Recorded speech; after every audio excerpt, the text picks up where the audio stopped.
哎，你有没有想过，咱们中国最有钱的那群人，他们现在脑子里都在想什么？钱都花在哪儿了？又在为什么事儿发愁呢？这些问题啊，胡润研究院最近发布的第22份至上优品报告里，可以说是给了我们一个相当有趣的答案。今天呢，咱们就拿这份报告当把钥匙，一起来看看这个群体内部到底在发生一些怎样深刻的变化。好，咱们今天这个解读呢，主要会分成这么几个部分。首先，得先搞清楚我们聊的这群人，他们到底是谁。然后呢，我们再深入挖一下，有了钱，他们是不是就真的幸福了？又在焦虑些什么？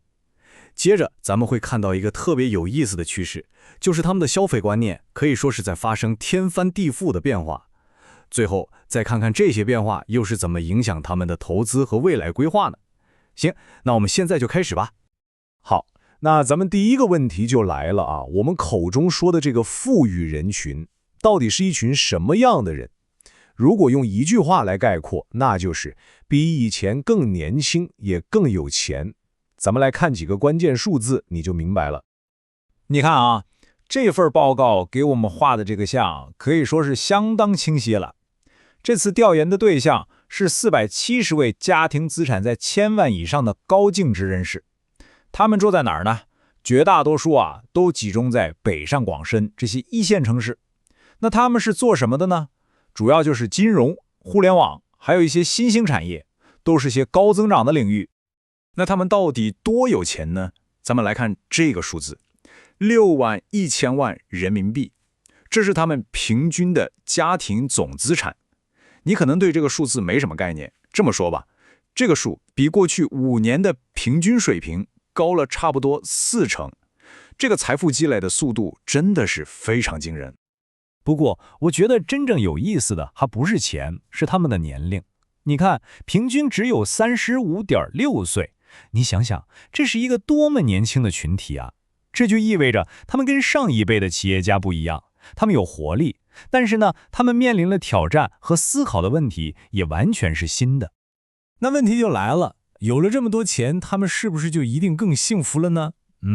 咱们接着看数据，你会发现这幅画面其实挺复杂的，甚至可以说有点矛盾。所以说，财富真的等于幸福吗？这个问题，我觉得对谁来说都挺根本的，但对于这群已经站在金字塔顶端的人来说，这个答案好像变得越来越模糊了。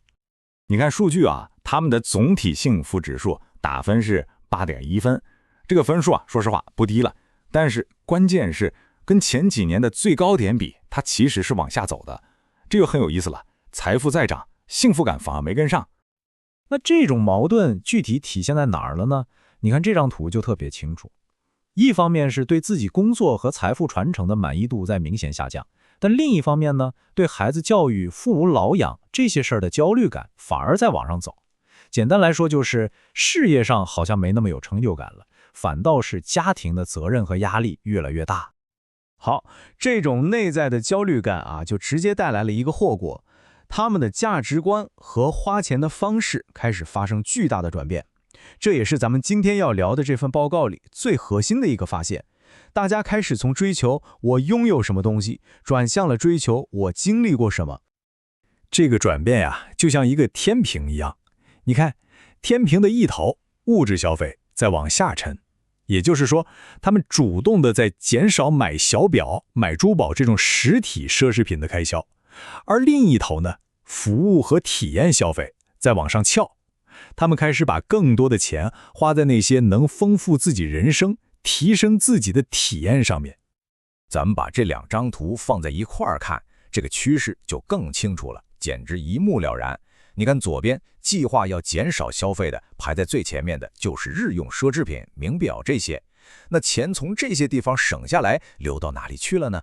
你看右边，未来计划要增加开销的，排在最前面的就是旅游、健康，还有子女教育。我们再来看几个更具体的数字，感受一下这个变化有多大。报告里说，未来1年，这些高净值家庭平均打算在物质消费上少花24万多。主要砍掉的就是手表和收藏品这些，那省下来的钱加在哪儿呢？他们计划大幅增加在健康和旅游上的开销。这种消费上的新理性，甚至都体现在送礼物这件事上了。